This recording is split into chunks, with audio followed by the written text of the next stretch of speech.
बताइए, अगर ये बिल पास हो गया तो आप लोग तो किसान हैं, एक मिनट के लिए सुन लीजिएगा, पहले सुनिएगा।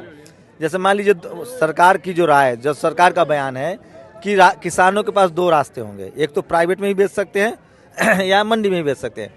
उन लोगों का क्या होगा जो खरीद के खाते हैं? नहीं, एक मिनट बात, आपको आपने अभी ये बोला वो प्राइवेट भी बेच सकते हैं और मंडी में बेच सकते हैं, लेकिन आपको उनका जो रेट ऑफ इंटरेस्ट उनको मिला है वो पता है आपको?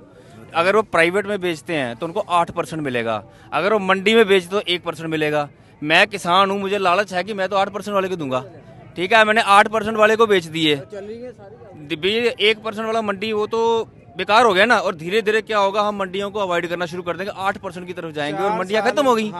मंडियां खत्म होगी तो उनका पर्पस सॉल्व हो गया। जियो वाला हाल होगा, पहले फ्री बाद में माल। देखो 4 साल पहले क्या होगा, ये बड़ा सोची समझी तकनीक है। उनको ये लगा कि यार ये लोग ना हल्लड़ गल्लड़ भंगड़ा पाने वाले है ना, मक्की दी रोटी सरसों का साग, बस यही चल रहा है। एक बॉलीवुड ने बेड़ा गर्क कर रखा है। उनको पूछो, बताओ बॉलीवुड ने, कंगना जी सुनो ना, उसको तो छोड़ो, she is not even relevant to come into my list, ठीक है, वो डिजर्व ही नहीं करती कि मैं उसके बारे में बात करूं, because I don't talk about shit, ठीक है। अब लिसन टू मी, बॉलीवुड ने क्या कर रखा है, शुरू से ही पंजाबी जहाँ दिखाते हैं भंगड़ा पा रहे हैं, मक्की की रोटी सरसों का साग। आपको पता है जो वर्ल्ड की ऑप्टिकल फाइबर पहले किसी ने बनाई थी, जिससे जीमेल चल रहा है, आपका नेट चल रहा है, वो एक सरदार था। हाँ, मैं जानता हूँ, जो अभी 15 दिन, हाँ नहीं भाटिया, हाँ जो नहीं अभी आपकी ये भी इन्फॉर्मेशन गलत है, गूगल करना। Who invented the world's first optical fibre? Listen to me, I am not talking about Gmail, I am talking about the optical fibre, जिसके कारण चलता है। जो पहली दुनिया की ऑप्टिकल फाइबर है ना, जो समुद्र के नीचे तारे बिछी हुई हैं, वो एक सरदार ने बनाई थी,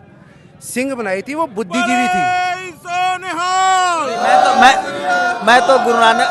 मैं तो गुरु नानक देव साहब को मानता हूँ, जो मेरे जैसे गरीब लोगों को भोजन मिल जाता है, मैं इसलिए उनका शुरू उन्हीं का ही लंगर है। हेलो, एक आदमी ने मेरे से परसों पूछा, कहता सरदार जी कितने टाइम लंगर और चलेगा?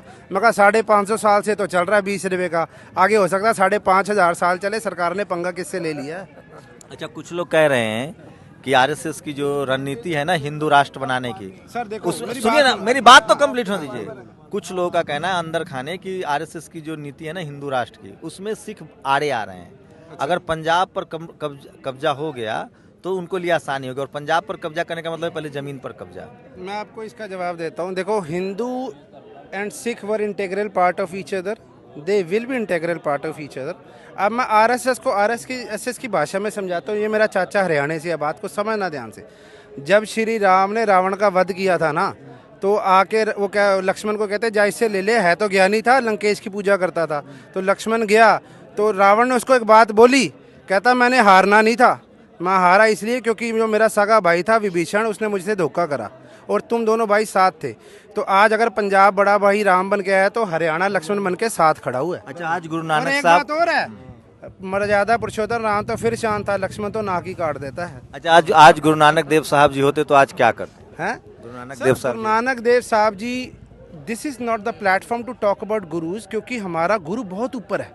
अभी आप लोग समझे ही नहीं। आप बात करते ना आज नेचर को बचाओ, हमारे में ही है वो, हाँ, तभी वो अभी भी है इन लंगरों में ही है वो। गुरु ये तो सोते नहीं वो है, पहुंचने की समर्था नहीं, अभी आप पहुंच ही नहीं पाए। उन्होंने 550 साल पहले कहा था, पवन गुरु पानी पिता माता धरत मात, जिसका इंग्लिश में मतलब है जो आज आप कहते हो ना नेचर को बचाओ, आज आप कहते हो ना गर्ल चाइल्ड को बताओ। हमारे गुरु बाबा ने तो पहले कहता था सो क्यों मंदा आखिए जित जम्मे राजा। बात को समझना, गूगल कर लेना घर जाके।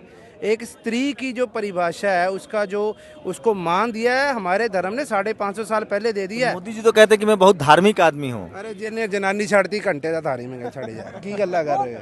नहीं, वो तो देखिए, देखो मैंने आपको पहले बोला है, धर्म को इससे मत रिलेट करो, धर्म का कोई मसला ही नहीं है, ये किसानी का मसला है। लेकिन वो लोग तो खालिस्तानी कह रहे हैं, पाकिस्तानी कह रहे हैं। उनके प्रवक्ता कल प्रज्ञा ठाकुर ने, अच्छा एक मेरी बात सुनो, एक नहीं इसकी भी बात सुनना। प्रज्ञा ठाकुर जो बीजेपी की, और आलू हर जगह मिलता है।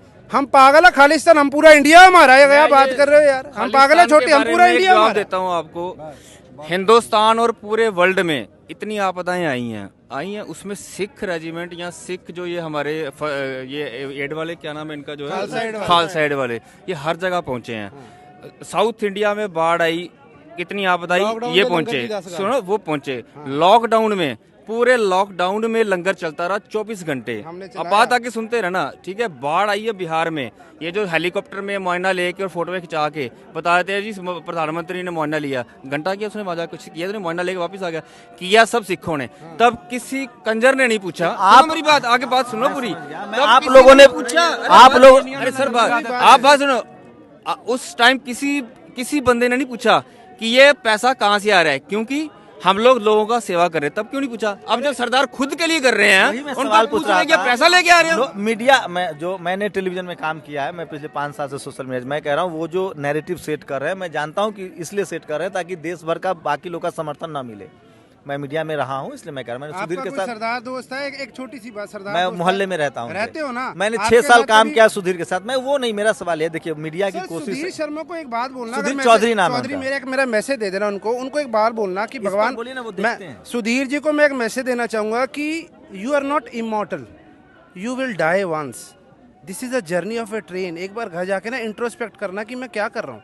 सुबह जाके मंदिर में मत्था टेक के टीका लगा के कुछ नहीं, जब सारा दिन झूठ ही बोलना है। जब वो धर्म राष्ट्र को लेने आता है, आपके कहते हैं ना कोई काऊ के ऊपर बैठ के आता है जो मौत के टाइम, उसको क्या बोलोगे? जब भाई खाता खुलेगा तो सारी उम्र झूठ ही बोला। उनको पूछो भी क्या